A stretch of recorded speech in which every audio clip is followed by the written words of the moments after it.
Welcome to Chillin' 101. We hope this video helps. In this video, I will show how to play Marvellous Playground, full guide. Start by creating an account and finishing the tutorial to unlock core tools. Get comfortable with WASD or joystick movement and practice timing jumps on small platforms. Focus on collecting coins and power-ups to gain early advantages. Try a few mini-games to learn mechanics, then tackle main levels with patience and a playful mindset.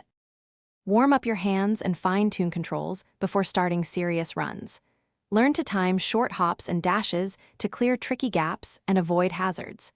Adjust camera angles to reveal hidden paths and judge distances accurately. Practice a few combos in a safe area to build muscle memory. Small adjustments to sensitivity and key bindings can dramatically improve consistency and confidence while playing.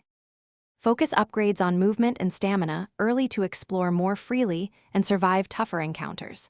Complete daily challenges for steady rewards and use coins on essential items first. Watch for timed events that grant unique cosmetics and learning opportunities. Trade tips with friends or join a clan to share strategies and shortcuts. Consistent practice and smart upgrades make tough levels feel manageable and fun. Thanks for watching. Consider subscribing if we helped you.